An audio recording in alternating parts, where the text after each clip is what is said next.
A single dinner can change a life. For Ricky Sterling, tonight was supposed to be the night he secured his legacy. He had the perfect deal on the table, a reservation at the most exclusive restaurant in the city, and what he believed was the perfect, adoring woman on his arm. He was about to land the multi-million-dollar investment that would save his company and catapult him into the stratosphere. But in his climb to the top, Ricky made one fatal, unforgivable mistake. He completely and utterly forgot who his wife truly was. He thought she was at a spa. He was about to find out she was the one who owned the entire mountain. Ricky Sterling checked his reflection in the tinted glass of the skyscraper, adjusting the knot of his silk tie. A Zegna suit, a Patek Philippe on his wrist, and the scent of expensive cologne. These were the armaments of a man on the verge of greatness. Or at least, that was the image he projected. The reality was far more precarious. His tech startup, Innovate AI, was hemorrhaging money.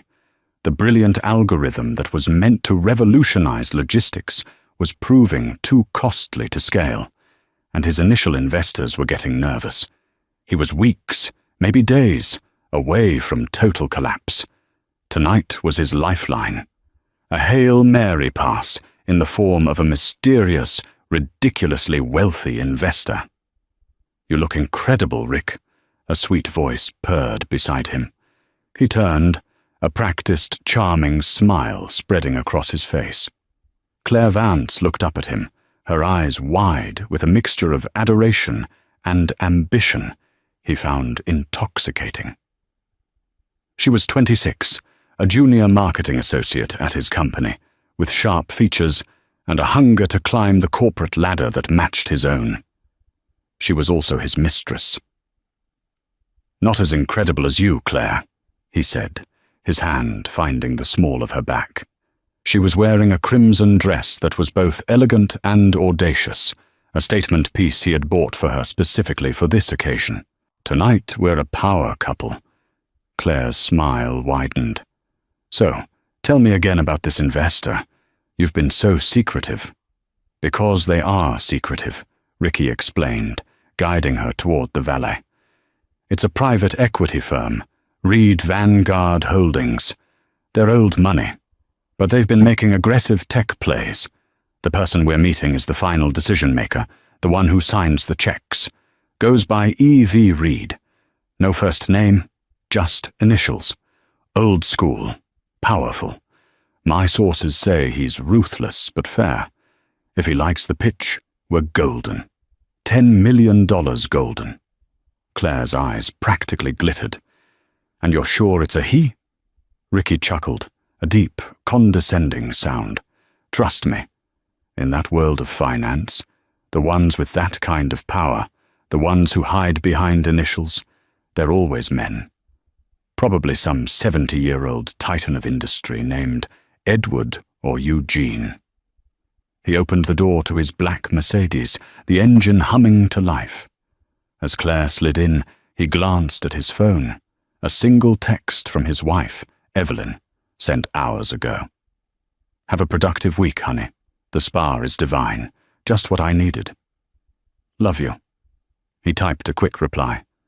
"Miss you already. Relax and enjoy. You deserve it. Love you too."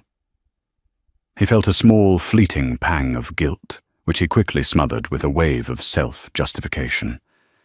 Evelyn was a good woman, a wonderful wife. She was kind, stable, and came from a respectable family. But she was simple. She ran her late father's manufacturing business, a company that made high-grade industrial fasteners and components. It was a legacy business, boring, practical, and utterly devoid of the vision and dynamism that drove him. She didn't understand the pressure he was under, the thrill of innovation, the high-stakes game of venture capital. Her world was balance sheets and supply chains. His was the future. This spa retreat had been his idea. "You look tired, Ev," he had said a week ago, feigning concern.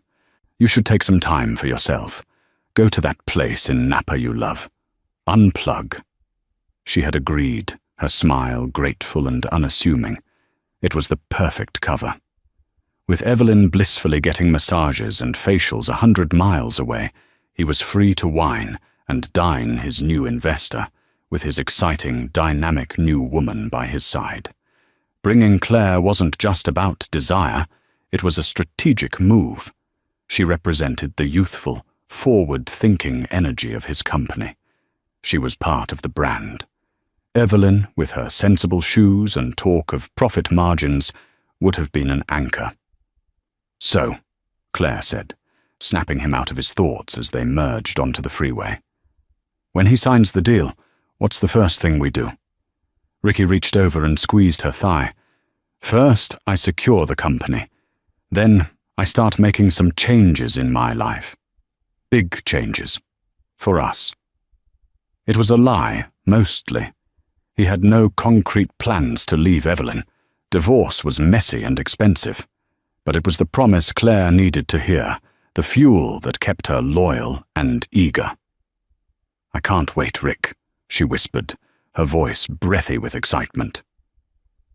As they pulled up to Aria, the city's most sought-after restaurant, Ricky felt a surge of adrenaline.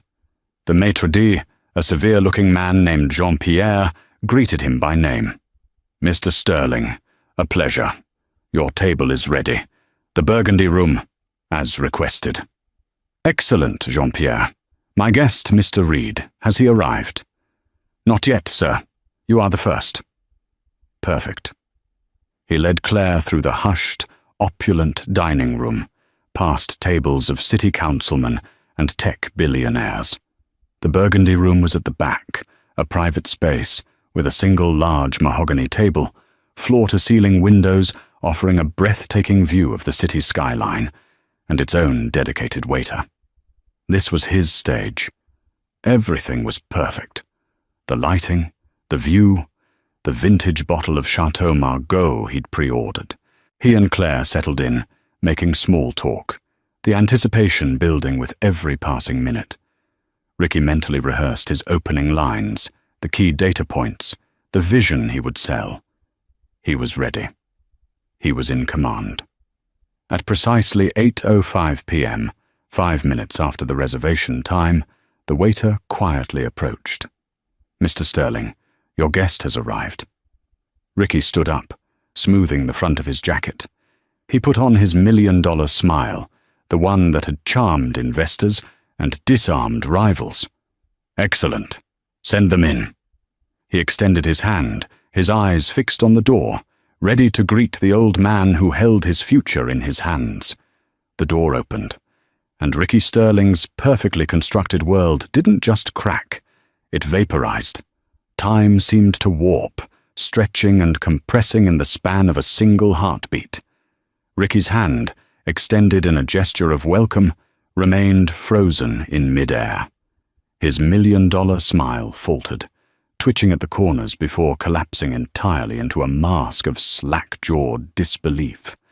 His mind, usually a sharp and calculating machine, churned with a single, nonsensical word. No, it wasn't a 70-year-old titan of industry named Edward or Eugene who walked through the door. It was his wife, Evelyn Reed Sterling. She paused at the threshold, her presence instantly commanding the entire room. This was not the Evelyn he had dropped off at the airport for her spa retreat. The woman he knew favored practical, elegant business suits in muted tones of navy and grey, her hair styled in a sensible professional bob. She was pretty, but in a quiet, understated way that he had long ago started to take for granted. The woman standing before him was a stranger forged from the familiar. Her honey-blonde hair was not in a bob. It was swept up in a sophisticated chignon, revealing the elegant line of her neck and a pair of diamond earrings that glittered like shards of ice. She wore a tailored evening dress of deep emerald silk that clung to her figure in a way he hadn't seen in years. It was a dress that spoke not of quiet elegance, but of deliberate, unapologetic power. Her face, which he was accustomed to seeing with minimal makeup, was flawlessly sculpted. Her lips were painted a bold, confident red, and her eyes, those familiar, gentle blue eyes, were sharp, focused, and utterly, terrifyingly cold. She held a leather portfolio in one hand, and her gaze swept over the scene before her with a slow, deliberate appraisal. It moved from the obscenely expensive bottle of wine on the table to Claire's shocked and confused face in her revealing crimson dress, and finally, it landed on him. On his outstretched hand, his stunned expression. For a moment, nobody spoke. The only sound was the distant clink of silverware from the main dining room, a world away.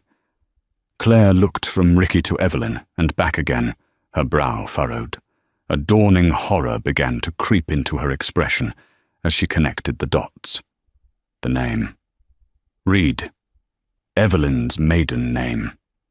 Evelyn took a step into the room, her heels clicking softly on the polished hardwood floor. The sound was like a judge's gavel. "Ricky," she said, and her voice was the biggest shock of all. It was not the warm, familiar tone of his wife. It was crisp, cool, and carried an authority he had never heard from her before. "You seem surprised to see me. Please don't let me interrupt. You were expecting E.V. Reed?" She gave a small, humorless smile. "Evelyn Victoria Reed. I find that using initials in preliminary correspondence helps cut through a lot of the preconceived notions.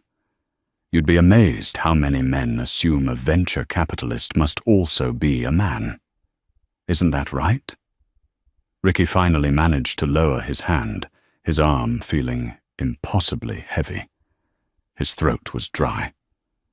"Evelyn, what is this? What are you doing here? I thought you were in Napa." "The Napa trip was cancelled," she stated, her voice flat, offering no further explanation. She turned her cool gaze to Claire, who looked as if she wanted the floor to swallow her whole. "And you are?" Claire shot a panicked look at Ricky, who was still struggling to process the cataclysmic shift in reality. I'm Claire Vance," she stammered, her voice barely a whisper. "I'm the Director of Marketing Synergy at Innovate AI." "Director of Marketing Synergy." Evelyn repeated the title slowly, as if tasting an unfamiliar and unpleasant flavor. "Impressive title. Ricky has always been creative with those. When I last checked the company's roster, that position was held by a man named David Hayes." The air crackled with the unspoken truth. Claire shrank back in her seat, her face flushing a shade of red that clashed horribly with her dress. Evelyn's gaze returned to her husband. The coldness in her eyes was now mixed with a profound, searing disappointment. "I believe, Mr. Sterling," she said, her voice dropping to a low, lethal register, "that you and I were scheduled to have a business dinner to discuss the future of your company.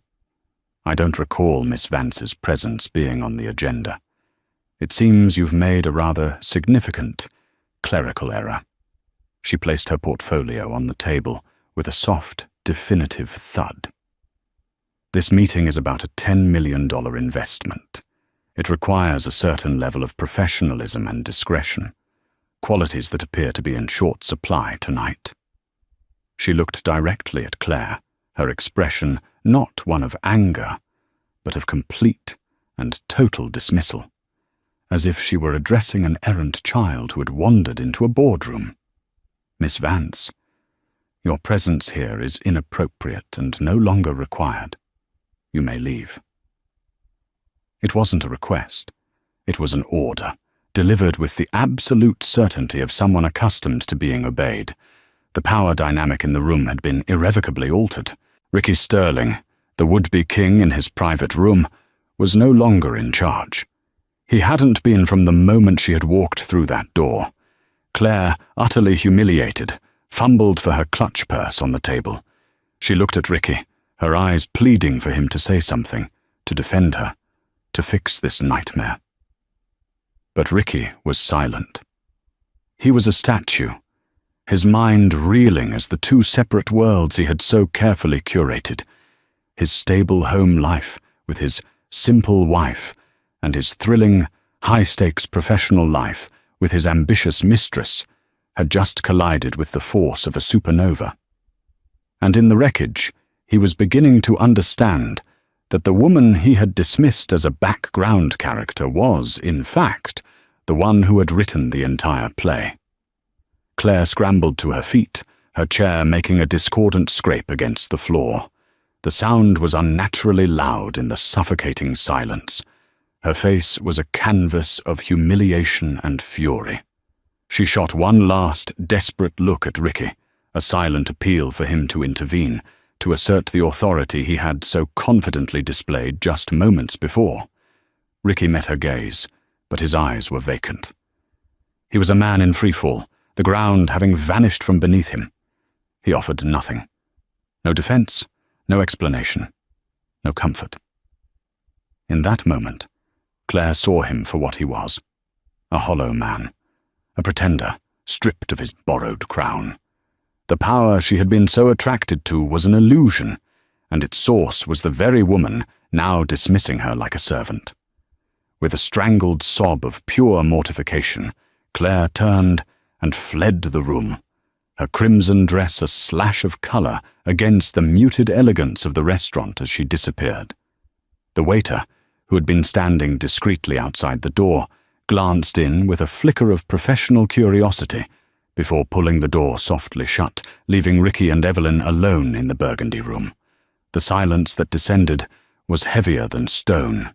The magnificent view of the city lights seemed to mock Ricky, a glittering testament to a world he was no longer a part of. He finally sank back into his chair, the strength gone from his legs. He stared at his wife, truly seeing her for the first time in years, maybe ever. The diamonds at her ears, the silk of her dress, the unwavering steel in her spine. These were not new additions. They were facets of her he had simply chosen not to see, blinded by his own arrogance. "How?" he finally whispered, the word raw and hoarse.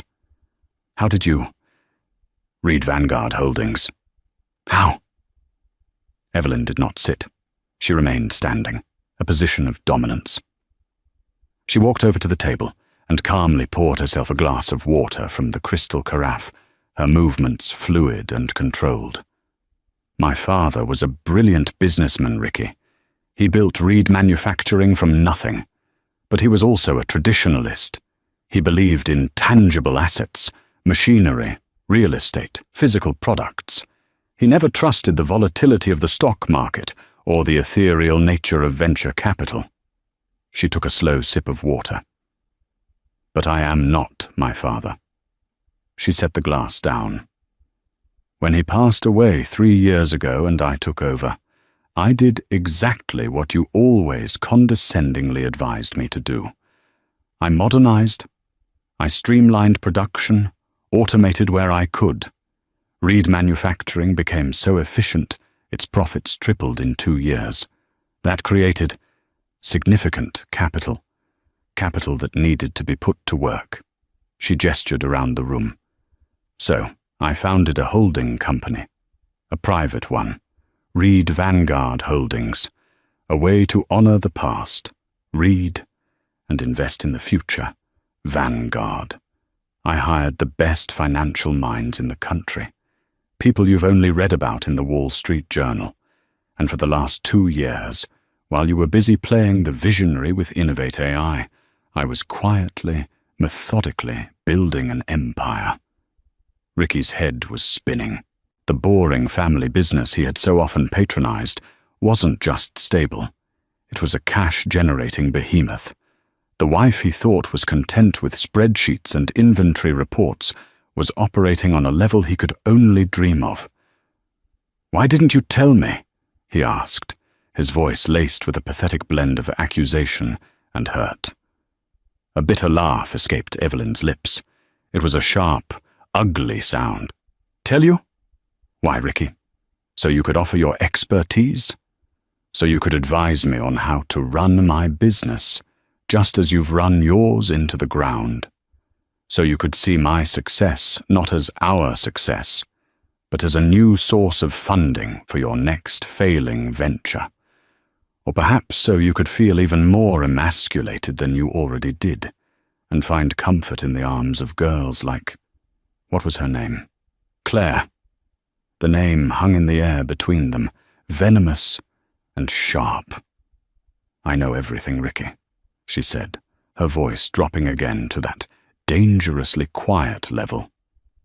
Don't insult my intelligence by pretending this is a one-time mistake. She reached into her portfolio and pulled out a slim file, tossing it onto the table in front of him. It slid across the polished wood and stopped beside his plate. You're a creature of habit, she continued, her tone clinical, as if describing a specimen under a microscope. You always use the supplementary Amex card for your indiscretions, the one from the joint account that you probably assumed I never check. A charge for a hotel, the Hotel Verto, 2 months ago. You told me you were at a tech conference in Chicago, but the charge was from a boutique hotel just 10 miles from our house. An expensive one. That was the first thread. And I am very, very good at pulling on threads. He stared at the file, not daring to open it. He didn't need to. He knew what was inside. Photos, dates, times, the meticulous work of a private investigator. The entire sordid history of his affair with Claire, and likely others he'd carelessly forgotten. You came to me, well, to Evie Reed, out of desperation, Evelyn went on, her dissection of him relentless and brutal. Your pitch deck was impressive on the surface, full of buzzwords and optimistic projections. But my team and I did our due diligence. We looked under the hood of Innovate AI, and what we found was a disaster. You've overspent, overpromised, and you're bleeding your seed investors dry. You're on the brink of insolvency. This $10 million investment wasn't for scaling. It was to plug the holes in your sinking ship. She finally moved, walking around the table to stand by the window, her back to him, as she looked out at the glittering city. I have to admit, she said, her voice laced with a new, colder emotion. I was tempted to just let you fail. To watch from a distance as your ego and incompetence led you to your inevitable ruin. But then I realized something. My name is still attached to you. My reputation is, in some small way, tied to yours. And I will not allow your failures to tarnish the name my father built. She turned back to face him, and the last vestiges of the woman he thought he knew were gone. In her place was a CEO, a strategist, a queen on a chessboard of her own design. So no, Ricky, I'm not here to invest in you. I'm not here to save you. I'm here to end this. On my terms. Ricky stared at the file on the table, then back at Evelyn. The world had tilted on its axis, and he was struggling to find his footing. The woman he was married to, the woman he had mentally relegated to a supporting role in the grand drama of his life, was not just the lead actress. She was the writer, director, and producer. You planned this, he breathed, the realization dawning on him. All of it. The spa retreat. Letting my application get to the final stage. You set me up. Don't flatter yourself by calling it a set-up, Ricky, Evelyn retorted, her voice sharp as glass. A set-up implies a level of gamesmanship. This was a diagnosis. I needed to see the full extent of the disease before deciding on the cure. Your application for funding from Reed Vanguard came across my desk 3 weeks ago. Imagine my surprise. It was a perfect opportunity to get an unvarnished look at the truth, both of your business and of your character. She walked back to the table and finally took a seat opposite him, the vast expanse of polished mahogany feeling like a chasm between them. Let's talk about your character, shall we? she said, folding her hands in front of her. For 10 years I have supported you. When you quit your stable job at Oracle to chase this dream, whose savings did we use as seed money? Mine. When you needed a co-signer for your first business loan because the bank saw you as a risk, whose name and pristine credit history was put on the line? Mine. I have attended countless boring networking events, smiled at your arrogant colleagues, and listened to you drone on about disruption and synergy until my ears bled. I did it because I was your wife, because I believed in the man I married.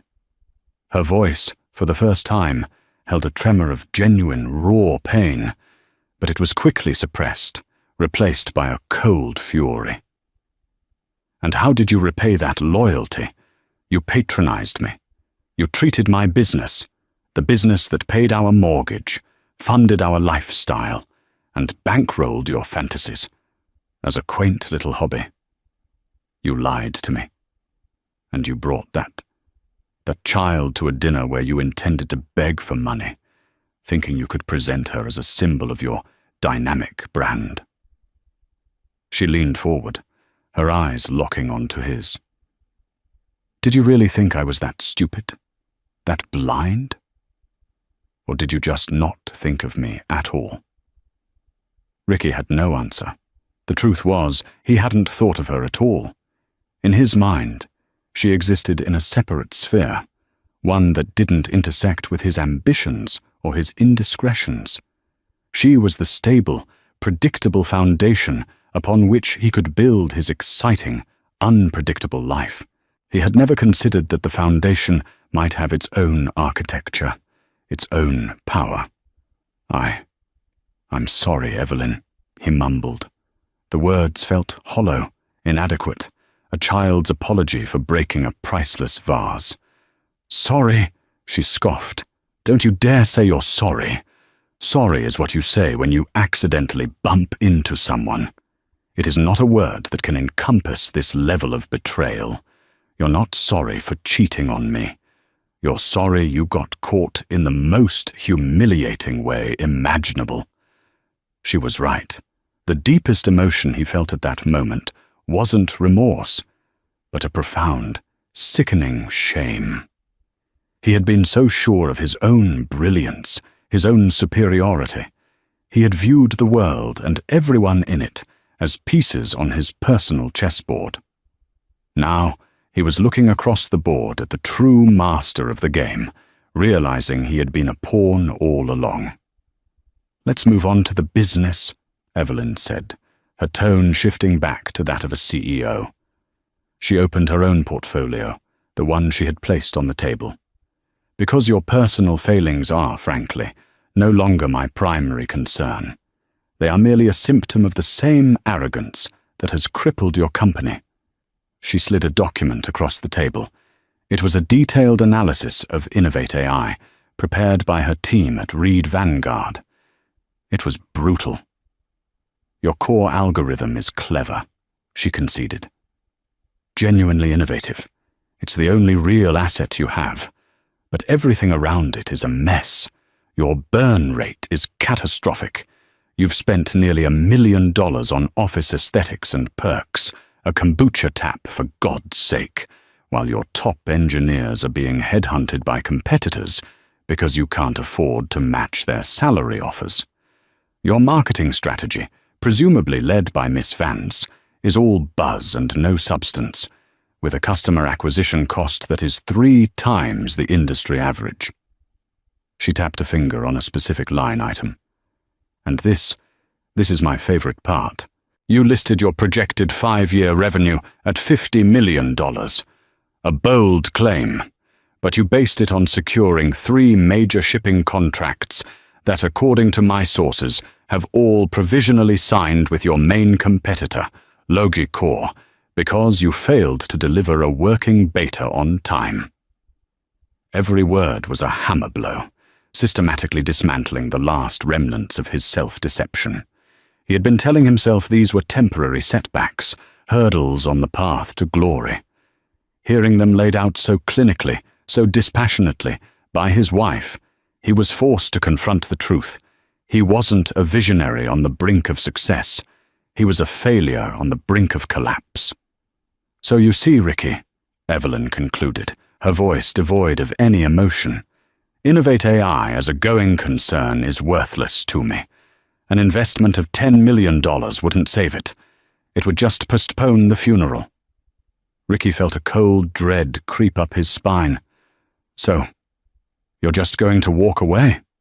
Let it die?" Evelyn's lips curved into that small, chilling smile again. "Oh no, I'm not going to walk away. I told you, I'm here to end this, on my terms." She slid another document across the table. This one was thicker. He looked at the cover page, and the blood drained from his face. It was titled, Asset Purchase Agreement. "As I said," Evelyn explained calmly, "your company is a wreck, but the algorithm at its core is valuable. So is the patent you filed for it. Those are assets I am interested in. Your company is currently valued at next to nothing, and it's carrying over $7 million in debt. Your investors are ready to bolt, and a lawsuit for mismanagement is all but guaranteed once the Logicor contracts are announced." She leaned back in her chair, the picture of calm, lethal control. "I am prepared to offer you a deal. Reed Vanguard will purchase Innovate AI's debts. We will take them off your hands, saving you from personal bankruptcy and years of litigation. In exchange, you will sign over the company, its patents, and all its intellectual property to me. In essence, Ricky, I am offering to buy your failure." The document lay on the table between them, an obituary for his dreams, Asset Purchase Agreement. The words were so cold, so corporate. It wasn't a rescue, it was a liquidation, a hostile takeover orchestrated by his own wife. "You want to buy my company for the price of its debt?" Ricky asked, his voice barely a whisper. The sheer audacity of it was breathtaking.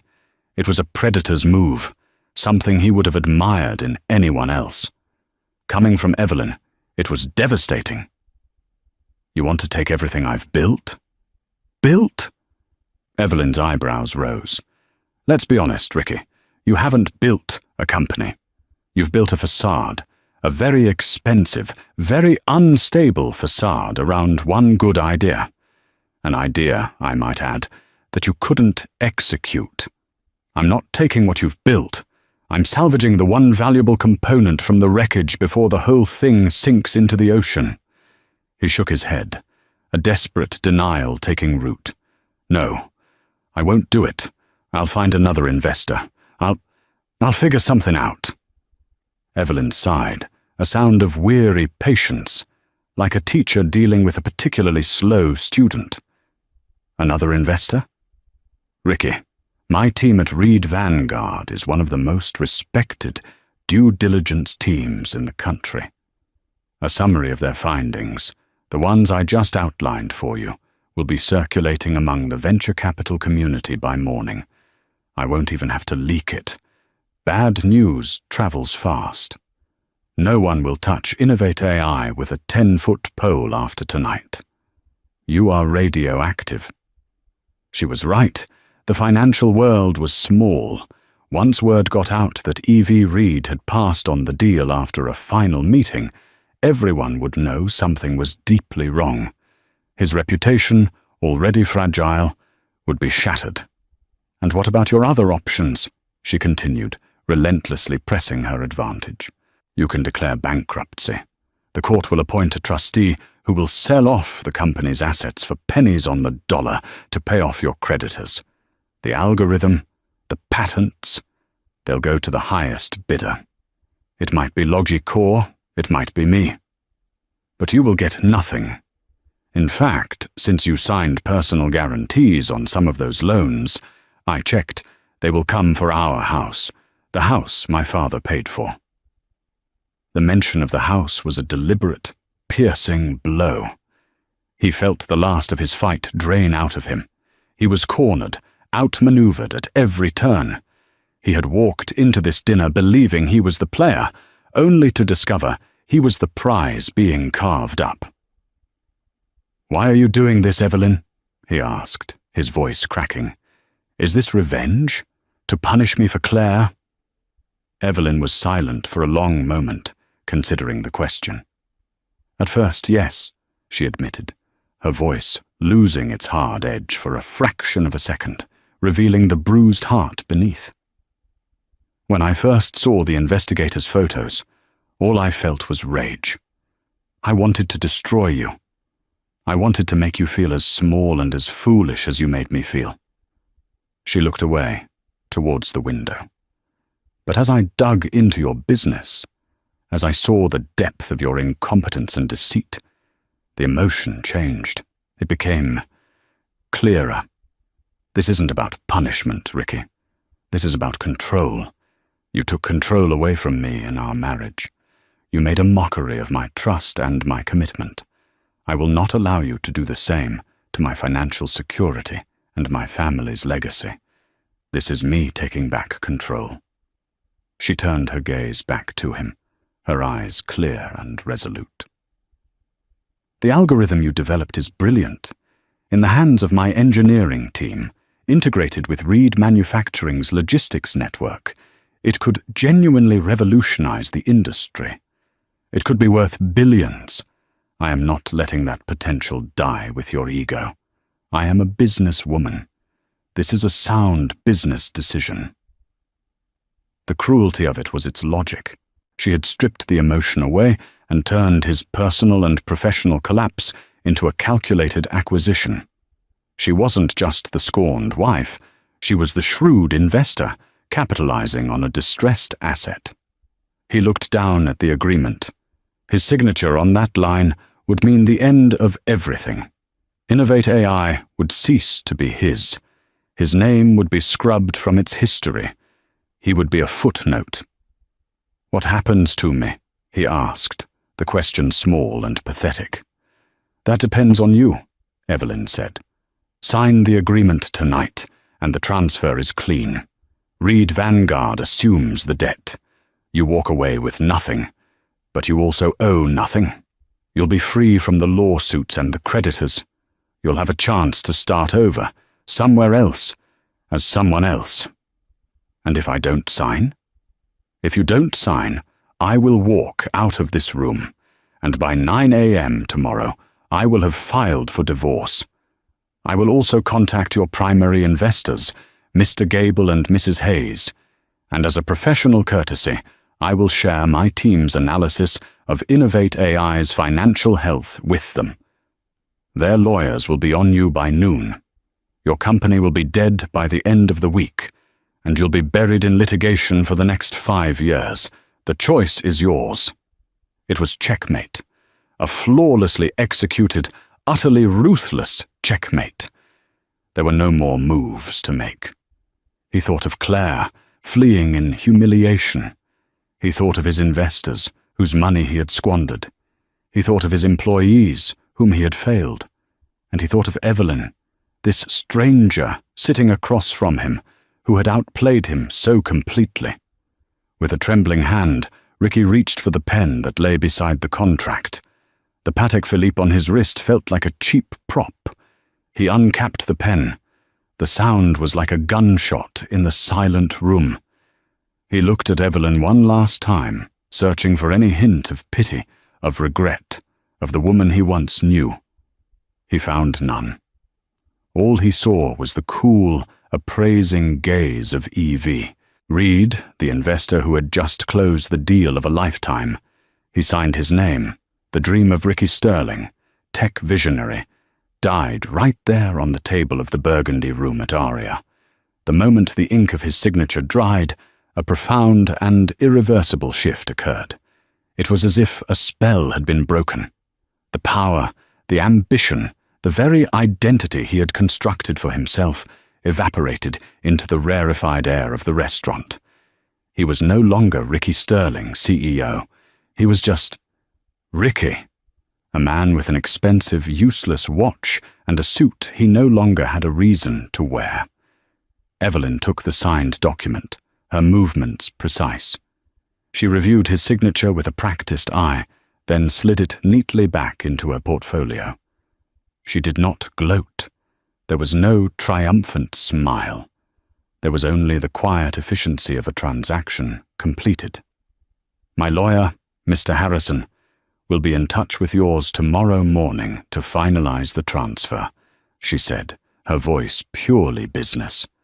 "I suggest you cooperate fully. It will be cleaner for everyone." She stood up, her poise as unshakable as it had been when she first walked in. "The dinner has been taken care of, including the wine you ordered. Consider it a severance package." The final cutting remark landed with brutal precision. He couldn't even afford the meal he had intended to use to seal his future. Without another word, Evelyn turned and walked towards the door. Ricky watched her go, a ghost at his own execution.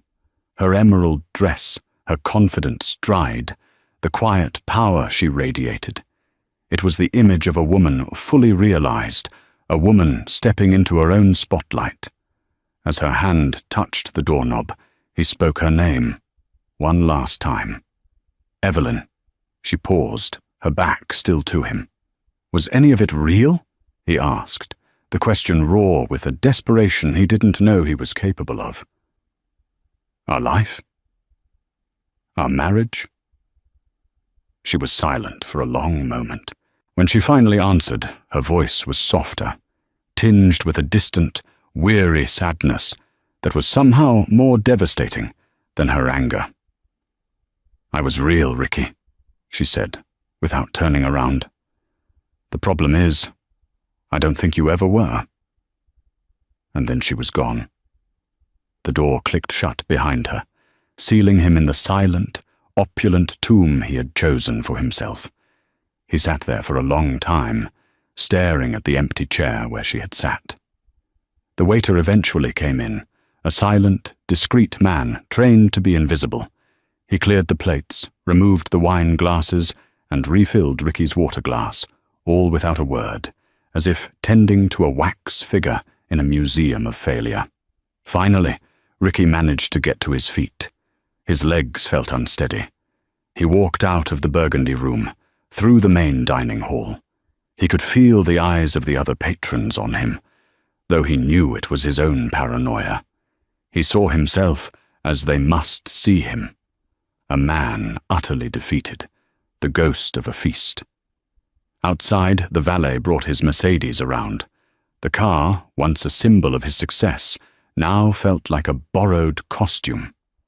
As he got in, he saw a flash of crimson in his peripheral vision. Claire was standing across the street, huddled near a bus stop, shivering in the cool night air. She must have been waiting for an explanation, an apology, for him to emerge and somehow fix it. Their eyes met across the traffic.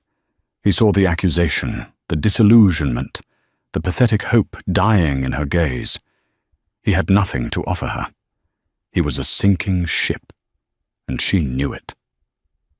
He broke eye contact, put the car in drive, and pulled away from the curb, leaving her there, another piece of collateral damage in the explosion of his life. He drove aimlessly through the city, the glittering lights that had once seemed like a promise, now feeling like an indictment. Meanwhile, Evelyn slid into the back of a black town car waiting for her a block away from Aurea. A calm, grey-haired man in a suit sat in the passenger seat. "It's done, Mr. Harrison," she said, her voice steady. "And Mr. Sterling?" the lawyer asked. "He was cooperative," Evelyn replied, looking out the window as the restaurant receded behind them. "And the other matter? The girl?" Evelyn's face hardened for a moment. "She is a symptom, not the cause. She will find her own way. Initiate the transfer at 8 a.m. sharp, and get the engineering transition team ready. I want them on site at Innovate AI by noon. We're renaming the core project Vanguard Logic. There's work to be done." She settled back against the leather seat, a wave of profound exhaustion washing over her, followed by a quiet, steely resolve. The pain was still there, a deep, resonant ache. But for the first time in a very long time, she felt free. She was no longer just Evelyn Sterling, the supportive wife. She was Evelyn Reed, the woman in charge of her own destiny. The night was over. Her future was just beginning. 6 months later, the spring sun streamed through the panoramic windows of a corner office on the 40th floor. The view was even better than the one from the Burgundy room at Aria. The office was minimalist and modern, with clean lines, contemporary art, and a large desk made of reclaimed wood and steel. On the desk, a small, elegant plaque read, "Evelyn Reed, CEO, Vanguard Technologies." Evelyn stood by the window, sipping a cup of coffee, looking down at the city. Vanguard Technologies was the new entity she had formed after acquiring the assets of Innovate AI. She had gutted the old company, firing the sycophants and overpaid executives, and promoting the talented but overlooked engineers. Integrated with the logistical backbone of Reed Manufacturing, the algorithm, now known as Vanguard Logic, was flourishing. They had just secured a landmark deal with the largest shipping conglomerate in North America, the very deal Ricky had failed to land. It was a contract worth hundreds of millions, and it was only the beginning. She was different now. The transformation that had begun that night at Aria had solidified. There was an unshakable confidence in her posture, a clarity in her gaze. The quiet strength she had always possessed was now visible to the world. She ran her empire with precision, fairness, and a shrewdness that had become legendary in the tech and finance sectors. She was Evie Reed, in person and in reputation. A knock on her door. It was David Hayes, the man Claire had replaced. Evelyn had not only rehired him, but promoted him to Chief Operating Officer. "The board meeting is in 5, Evelyn," he said with a respectful smile. "The quarterly projections are even better than we'd hoped." "Thank you, David. I'll be right there," she replied, her own smile genuine. As he left, her gaze drifted to a small, framed photo on her bookshelf. It was of her and her father, standing in front of the original Reed manufacturing plant years ago. She had honored his legacy, and then built one of her own, grander than he ever could have imagined. She had found her purpose not as a wife, but as a founder. Miles away, in a sprawling, anonymous suburb, the midday sun beat down on the asphalt of a car dealership.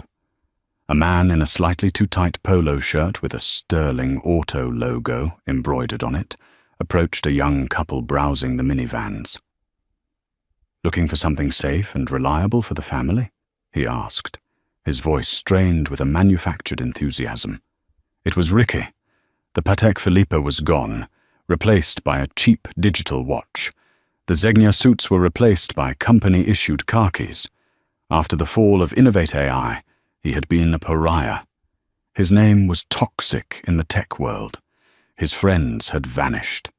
With no money and no prospects, he had been forced to take a commission-only job selling cars at his cousin's dealership.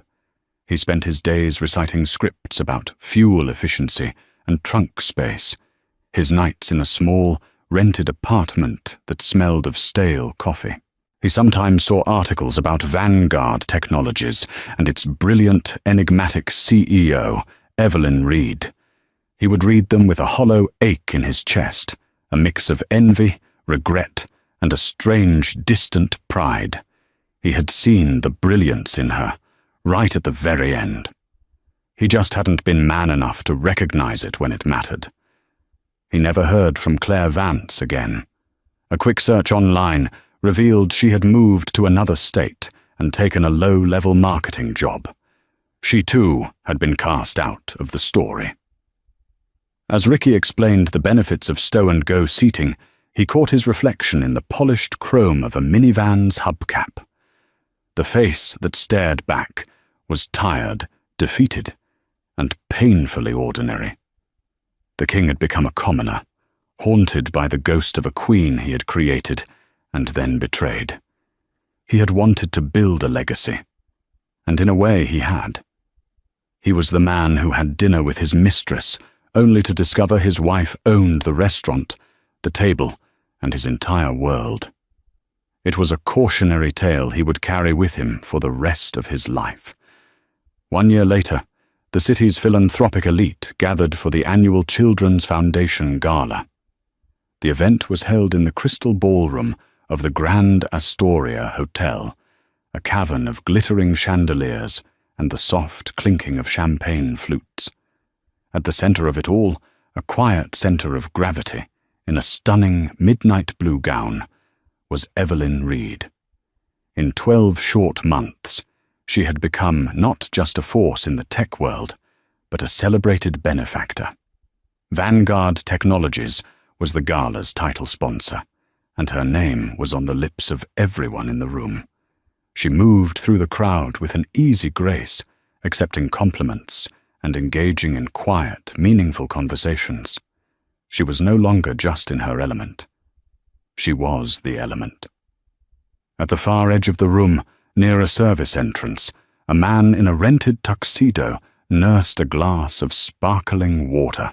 He looked pale and thin, a ghost haunting the edges of a party he no longer belonged to. Ricky Sterling's cousin, a mid-level accountant whose firm had a corporate table, had taken pity on him and offered him a spare ticket. "Get out, see some people, Richie," he'd said. "It'll be good for you." It was not good for him. It was torture. Every laugh, every clink of jewelry, every confident handshake was a reminder of the world he had lost. He had spent the last year in the humbling purgatory of sales targets and customer satisfaction surveys. He was no longer Ricky Sterling, CEO. He was just Richie from Sterling Auto, a man who could tell you the precise cargo capacity of a 2026 model minivan, but had forgotten the language of ambition. He saw her from across the room, and his breath caught in his throat. It was like watching a star being born. He had known she was successful. It was impossible to avoid the business journals that lauded her as the visionary of Vanguard. But seeing her in person, commanding such effortless respect, was different. This wasn't just a woman who had won. This was a woman who had been born to rule, and he had simply been standing in her light. His first instinct was to flee. He turned to slip out the service door, to retreat back to the anonymity of his rented apartment. But he was too late. As she turned from a conversation with the mayor, her eyes swept the room, and, for a brief, terrifying moment, they locked with his. There was no shock in her expression, no anger, just a flicker of mild, distant recognition. For a heartbeat, he thought she would simply look away, dismiss him as part of the scenery. But then, with a calm deliberation that sent a chill down his spine, she excused herself from her circle and began walking towards him. The vast ballroom seemed to shrink. Every step she took was a drumbeat marking the final moments of his delusion. He couldn't run. He was pinned by the sheer force of her presence. She stopped a few feet from him. Up close, he could see the fine lines of confidence around her eyes that weren't there before. She looked serene. "Ricky," she said. Her voice was polite, neutral, the kind one uses for a former colleague you run into at an airport. "Evelyn," he managed to say, his own voice sounding weak and unfamiliar. You look incredible. Congratulations on all the success." "Thank you," she replied, with a small, impersonal nod. "Vanguard has a good team." There was no trace of irony in her tone. It was a simple statement of fact. An awkward silence stretched between them. He felt a desperate need to fill it, to say something meaningful, to bridge the galaxy that now separated them. "Listen, Evelyn," he stammered. "I know it's a year too late, and I know it doesn't mean anything now, but I truly am sorry. For everything. For what I did to you. To us. I was a fool. An arrogant, blind fool. She listened patiently, her expression unchanging. When he finished, she simply looked at him, her gaze analytical rather than emotional. "Yes," she said. "You were." The simple, unvarnished agreement was more cutting than any curse. It was a diagnosis, delivered long after the patient's fate had been sealed. "I just wanted you to know that," he finished lamely, his shoulders slumping in defeat. She looked at him for another long moment, and then she did something he never expected. A genuine small smile touched her lips. It wasn't warm, but it wasn't cold either. It was appreciative. "You know, Ricky," she said, her voice quiet. "In a strange way, I should thank you." He stared at her, completely bewildered. "Thank me? For what?" "For showing me what I was capable of," she explained. "I spent 10 years living as a fraction of myself because I thought it was what our marriage required. I made myself smaller to make you feel bigger. Your betrayal, as painful as it was a cataclysm. It destroyed the world I knew, but it forced me to build my own.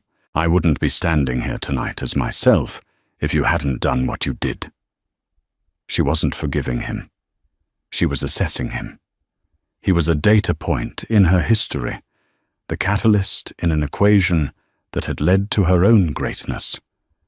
His greatest act of betrayal was, for her, the ultimate act of liberation.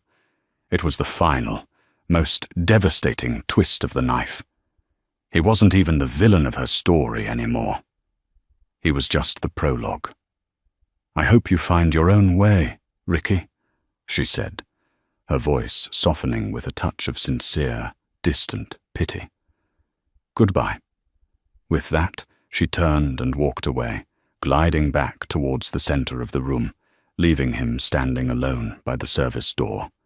He watched as she was immediately absorbed back into her world, laughing at something the mayor said, once again the star at the heart of her own universe. He was completely, utterly forgotten. And in that final, crushing moment, Ricky Sterling finally understood. He hadn't just lost his company or his wife. He had lost the right to even be a character in her story. He was nothing. And from nothing, he would have to learn how to begin again. What a story of karma, consequence, and the staggering power of a woman underestimated. Ricky Sterling thought he was playing the game, but he didn't even understand the board.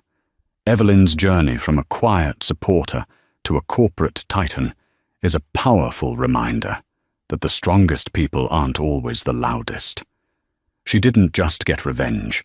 She built an empire from the ashes of her husband's betrayal, proving that the best success is living well and on your own terms. If you were moved by Evelyn's incredible story of reclaiming her power, hit that like button to show your support. What do you think Ricky should have done differently? Let us know in the comments below.